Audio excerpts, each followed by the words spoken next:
The Adventures of Tom Sawyer, Chapter 32. Tuesday afternoon came and waned to the twilight. The village of St. Petersburg still mourned. The lost children had not been found.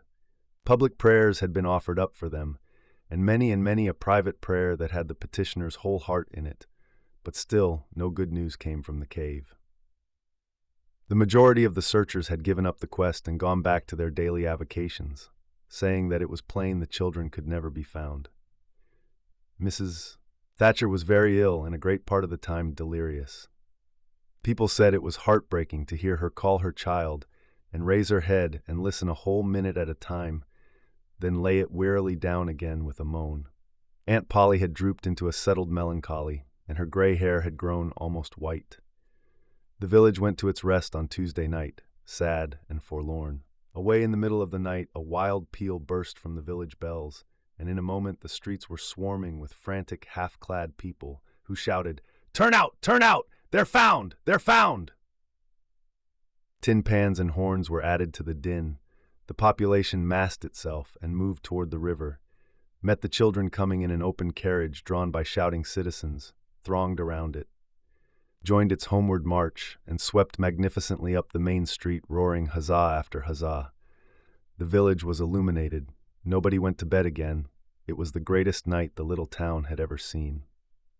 During the first half hour, a procession of villagers filed through Judge Thatcher's house, seized the saved ones and kissed them, squeezed Mrs. Thatcher's hand, tried to speak but couldn't, and drifted out raining tears all over the place. Aunt Polly's happiness was complete, and Mrs. Thatcher's nearly so. It would be complete, however, as soon as the messenger dispatched with the great news to the cave should get the word to her husband. Tom lay upon a sofa with an eager auditory about him and told the history of the wonderful adventure, putting in many striking additions to adorn it withal, and closed with a description of how he left Becky and went on an exploring expedition, how he followed 2 avenues as far as his kite line would reach, how he followed a third to the fullest stretch of the kite line, and was about to turn back when he glimpsed a far-off speck that looked like daylight, dropped the line and groped toward it, pushed his head and shoulders through a small hole, and saw the broad Mississippi rolling by. And if it had only happened to be night, he would not have seen that speck of daylight and would not have explored that passage any more. He told how he went back for Becky and broke the good news, and she told him not to fret her with such stuff, for she was tired and knew she was going to die and wanted to. He described how he labored with her and convinced her, and how she almost died for joy when she had groped to where she actually saw the blue speck of daylight. How he pushed his way out at the hole and then helped her out. How they sat there and cried for gladness. How some men came along in a skiff and Tom hailed them and told them their situation and their famished condition. How the men didn't believe the wild tale at first.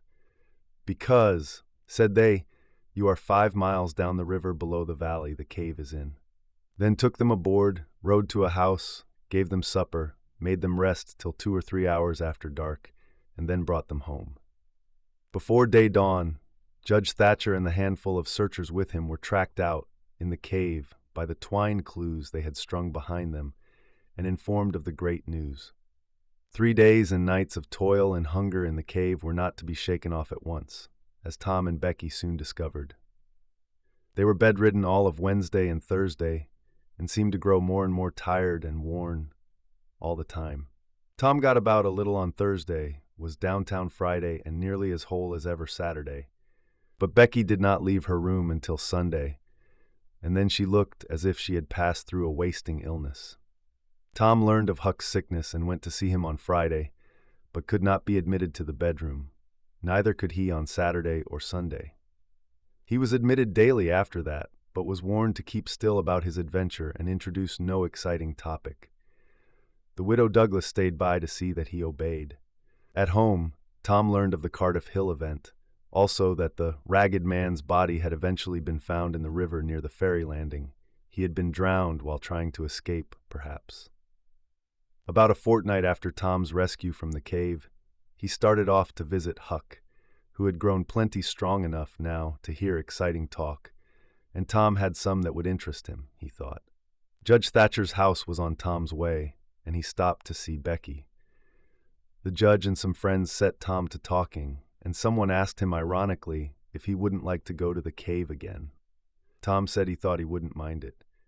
The judge said, "Well, there are others just like you, Tom, I've not the least doubt, but we have taken care of that.